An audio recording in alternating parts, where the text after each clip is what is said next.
Hi everyone, welcome back to my channel. আমি লক্ষ্মী, আমার চ্যানেলে তোমাদের সবাইকে স্বাগত। আজকে সকালটা শুরু হয়েছে রান্না দিয়ে। আজকে করেছিলাম পালং শাক বড়ি দিয়ে। তো প্রথমেই তেলের মধ্যে দিয়ে দিয়েছি 5 ফোড়ন, শুকনো লঙ্কা, তেজপাতা। এটা একটু ভালো করে ভাজা হয়ে যাওয়ার পর দিয়ে দিয়েছিলাম কেটে রাখা গাজর। তোমরা চাইলে কুমড়ো দিতে পারো, আমার কাছে কুমড়ো অ্যাভেলেবেল ছিল না, তাই জন্য দিইনি। এরপরে দিয়ে দিয়েছিলাম কেটে রাখা আলুটাও বেশ ভালো করে লাল লাল করে ভাজা করে নেব। ভাজা হয়ে যাওয়ার পর এর উপর দিয়ে দেবো আমি পালং শাকটা দিয়েও কিছুক্ষণ নাড়াচাড়া করে নেব। এরপর আমি নুন, হলুদ, কিছুটা জিরে গুঁড়ো, কাঁচা লঙ্কা দিয়ে দিয়েছিলাম। তারপরে জল দিয়ে ঢেকে দিয়েছিলাম। লাস্টে দিয়েছিলাম বড়ি। দেখো রেডি হয়ে গেছে পালং শাক বড়ি দিয়ে তরকারি। এরপর আজকে রান্না করেছিলাম ভাত, পেঁপে সেদ্ধ, আলুর চোখা, আর করেছিলাম পালং শাক বড়ি দিয়ে, যেটা তোমাদের দেখালাম। এরপরে করেছিলাম ডাল। রান্না বান্না করে স্নান করা হয়ে গেছে। দেখো এখন আমি চলে এসেছি, এখন যাব আমি পুজো করতে। তো চলো দেখতে থাকো। দেখো বাবা নিয়েছিল ফল আর মিষ্টি, আর নিয়েছিল ফুল। আজকে পূর্ণিমা ছিল আর সাথে বুধবারও ছিল, তো বুধবার করে আমাদের ঘর পাল্টানো হয়। দেখো ঠাকুর ঘরটা আমি সুন্দর করে সাজিয়ে নিয়েছি, ফুল মালা দিয়ে সাজিয়েছি, কি সুন্দর লাগছে দেখো আমার ঠাকুর ঘরটা। এরপরে চলে এসেছিল পড়তে। রান্না করছে তোমরা দেখো, টার্জেন এসছে আমাদের বাড়িতে। একবার কান্না কর, একটা আওয়াজটা কর শিয়ালের মতো। আমি তো এরকম ভিডিও দিয়ে দেবো, ফেসবুকে দিয়ে দেবো। কর কর কর কর, বাজনাটা বাজা।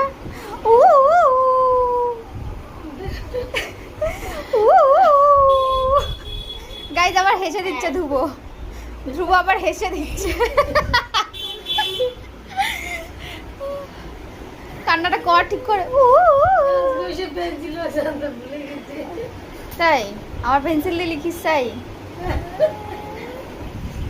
তোর চুলগুলোর কি বাজে অবস্থা, দেখে মনে হচ্ছে পুরো শিয়াল, পুরো শিয়াল মনে হচ্ছে। এই আন্টি আমাকে টাকা দিচ্ছে। এই দেখো মাইনে পেয়ে গেছে, আজকে ঘুরতে যাব ধ্রুবকে নিয়ে।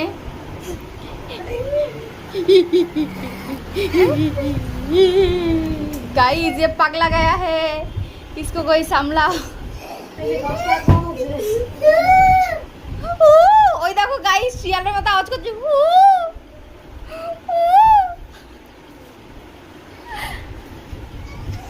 এটা কি কি হচ্ছে এটা?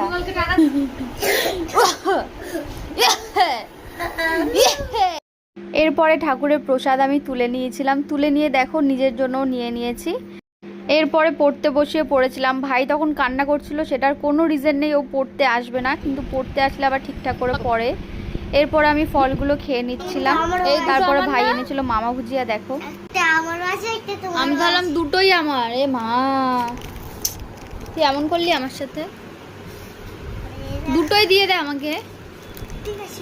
ঠিক আছে তো, ওকে, থ্যাংক ইউ। পড়ানো হয়ে যাওয়ার পর বসে পড়েছিলাম। লাঞ্চ করতে ছিল ভাত, ডাল, লেবু, আলুর চোখা আর বড়ি দিয়ে পালং শাকের তরকারি। এরপরে কোনো ক্লিপ নেওয়া হয়নি। সন্ধ্যাবেলা রান্না করেছিলাম পনির আলুর তরকারি, বিট গাজর আলু ভাজা আর রুটি, সাথে পরোটাও করেছিলাম, যেগুলো শেষ হয়ে গেছে। এরপরে সন্ধেবেলা সন্ধে দিয়ে নিয়েছিলাম। এরপরে দেখো আমি রেডি হয়ে গেছি। আজকে যেহেতু পূর্ণিমা ছিল, ভেবেছিলাম যে কোনো মন্দিরে যাব, তাই জন্যই আমি রেডি হয়ে নিয়েছি। দেখো এটা আজকে আমার ফুল আউটফিট, আজকে এই কুর্তিটা পরেছিলাম। এরপরে আমি বেরিয়ে পড়লাম। এবার দেখা হয়ে গেছে প্রিয়াঙ্কার সাথে, ও আর আমি যাচ্ছি একসাথে। এই দেখো প্রায় চলেও এসছি কাছাকাছি। আজকে গেছিলাম আমরা লোকনাথ মন্দিরে। আমরা যাওয়ার আগেই দেখো বিথি আমাদের জন্য ওয়েট করছিল, তো ওর সাথেও দেখা হয়ে গেল। প্রিয়াঙ্কা কেন হাসছিল আমি ঠিক জানি না। এরপরে চলে গেলাম মন্দিরে। দেখো কি সুন্দর লাগছে বাবা লোকনাথকে। এটা আমার বাড়ির খুব কাছে, আমি মাঝে মাঝেই চলে যাই। এখানে আজকে প্রসাদ দিয়েছিল হচ্ছে পোলাও, যেটা খেতে খুবই ভালো ছিল, যদিও প্রসাদ খেতে সবসময়ই ভালো লাগে।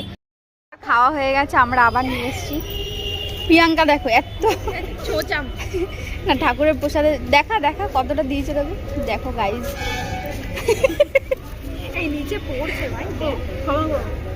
প্রসাদ খেয়ে চলে এসেছিলাম আমরা সবাই বাড়িতে। এখন দেখো সন্তু পাখিকে নিয়ে নিয়েছি। কি দেখছো মা?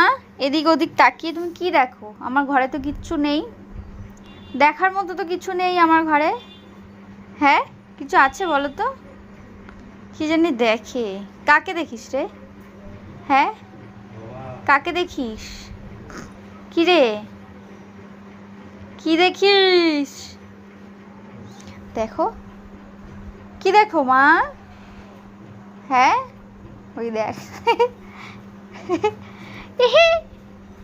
টুটুরি, আমার সন্টু পাখি কি জানি দেখছে, গভীরভাবে ভাবছে।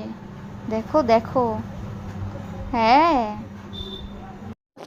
তো আমি বাড়িতে চলে এসেছি। আজকের ব্লগটা কেমন লাগলো জানাতে পারো, যদি ভালো লেগে থাকে তো লাইক করে দেবে। তো চলো আজকের মতো টাটা, দেখা হচ্ছে নেক্সট ব্লগে।